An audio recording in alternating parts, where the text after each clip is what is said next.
श्री स्वामी समर्थ अवधूत चिंतन श्री गुरुदेव दत्त। आज आपण बघणार आहोत की अक्षय तृतीया जो सण असतो त्याविषयी मी तुम्हाला माहिती सांगणार आहे।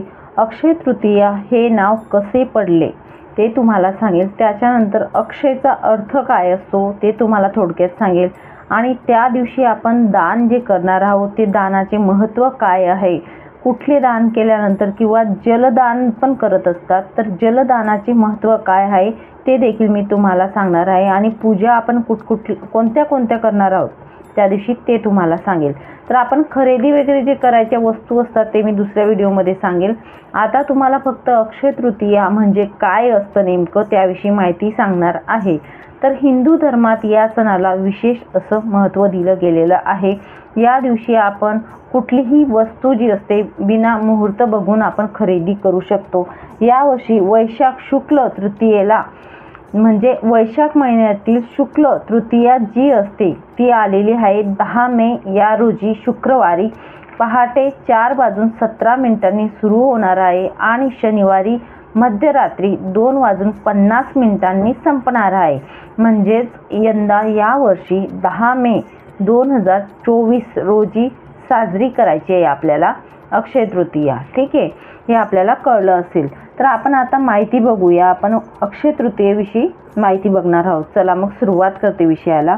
वैशाख शुद्ध तृतीयेला अक्षय तृतीया म्हणतात। 4 मुहूर्तापैकी अर्धा मुहूर्त समजला जातो। हा श्राद्ध दिवस मानला जातो। हा दिवस पितरांचा सण आहे। वास्तुशांती करता देखील हा मुहूर्त चांगला मानला जातो। बुधवार आणि रोहिणी नक्षत्र ज्या अक्षय तृतीयेला येईल ती सर्वात महत्त्वाची महापुण्यकारक मानली जाते।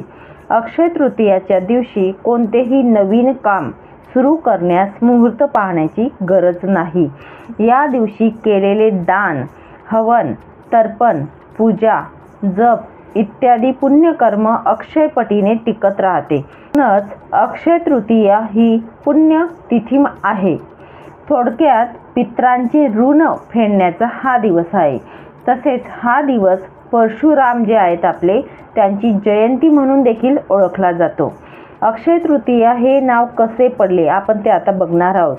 अक्षय तृतीया या तिथीला या दिवसानिमित्त जप, होम, पितृतर्पण, दान, पूजा वगैरे पुण्यकर्म केल्याने ते अक्षय पुण्यदायक होते। म्हणून या दिवसाला अक्षय तृतीया हे नाव पडले।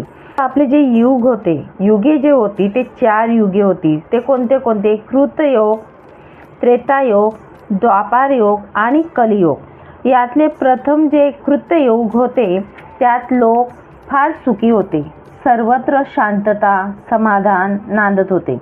अशा कृतयुगाचा आरंभ जो असतो या दिवशी म्हणजेच वैशाख शुद्ध तृतीयेला झाला। कोणत्याही युगाला आरंभ शुभ मंगल मानला जातो म्हणून हा दिवस महत्त्वाचा आहे। भुकेलेले जे असतात तहानलेल्यांना तृप्त करावे असा प्रघात आहे। या दिवशी जलकुंभदान करतात म्हणजेच पाण्याचे माठ जे असतात ते पाण्याने भरून म्हणजे पाणपोई जे आपण बोलत असतो ते ठेवले जातात। पितरांच्या उदक कुंभदान करतात म्हणजे पितरांना समर्पित म्हणून आपण हे करायचं असतं। तसेच ग्रीष्म ऋतूंमध्ये होणाऱ्या सर्व प्रकारच्या धान्यांचे या दिवशी दान करावे। या दिवशी श्राद्ध करतात म्हणजेच परलोकात गेलेल्या वाडवडिलांना पाणी देतात। त्यांची आठवण म्हणून ब्राह्मणांची पूजा करतात, ब्राह्मणांना दान देतात।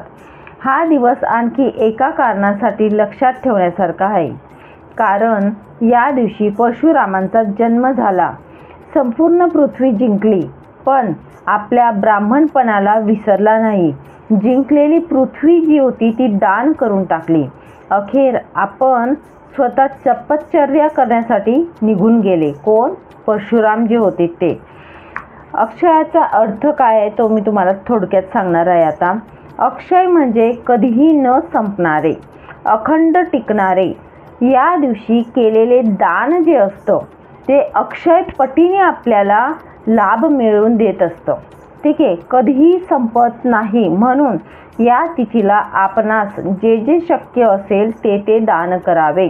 या दिवशी दान केलेले अक्षय तर राहतेच पण त्याचबरोबर दान देणाऱ्यास यामुळे शांती, सुख, समृद्धी यांचाही लाभ होतो.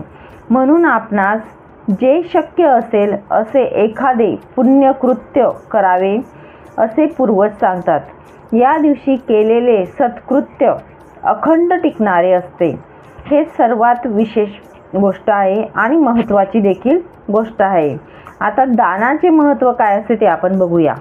गोरगरीब, मुमुक्षित, उपेक्षितांना मदत करण्याची प्रेरणा देणारा, त्यासाठी प्रवृत्त करणारा हा सण आहे. यामुळे समता, बंधुभाव, ऐक्य टिकण्यास मदत होते. अनाथ विद्यार्थ्यांना मदत करावी, अन्नदान करावे, वस्त्रदान करावे, सौभाग्यवती स्त्रिया ज्या असतील त्यांना सौभाग्यप्रद म्हणून चुडादान करावा. थोडक्यात म्हणजे काय तर आपल्याकडून जेवढं होईल तेवढं दान करायचं आपण एक प्रयत्न करायचा आहे. आपली आज परिस्थिती व्यवस्थित आहे तर जे लोक आता त्यांना हौस तर येत नाही की आपली परिस्थिती ही कमी किंवा गरिबीची असावी, पण त्यांना एक मदत करण्याचा हा बंधू जो भाव असतो, आपलं जे प्रेम असतं ते जागृत राहू द्यायचं आणि आपण त्यांना मदत करायची आहे. दान म्हणजे आपल्या पटीने त्यांना मदत करणं एक प्रकारे. आता जलदानाचे महत्त्व काय असते. या दिवशी स्त्रिया जलकुंभाची पूजा करून तो दान देतात. तसे पाहिले तर तहानलेल्यांना पाणी द्यावे हे त्याचे प्रतीक आहे. म्हणजे पाणपोई वगैरे उभारतात कोणी कोणी, बरोबर. आमच्याकडे देखील अशी प्रथा आहे की आम्ही माठ जो असतो तो कोरा माठ आणतो, त्या दिवशी पूजा करत असतो अक्षय तृतीयाच्या दिवशी. या महिन्यात म्हणजे वैशाखात उन्हाची तीव्रता वाढलेली असते. त्यासाठीच आपल्या संस्कृतीने जलदानाचे महत्त्व सांगितलेले आहे. मनुष्य प्राणीमात्रांना, वृक्षवेलींना पाणी देऊन जीवनदान द्यावे. वृक्ष असतील किंवा आपल्या चिमण्यांसाठी किंवा कावळ्यांसाठी जे पक्षी असतात, पक्ष्यांना देखील आपण आपल्या गच्चीवरती असू द्यात, टेरेसवरती असू द्यात, कशात तरी भांड्यांमध्ये या दिवसांमध्ये आपण पाणी ठेवायचे. म्हणजे त्यांचे जीव जे असतात ते तृप्त होत असतात, त्यांचा आत्मा हा तृप्त होत असतो.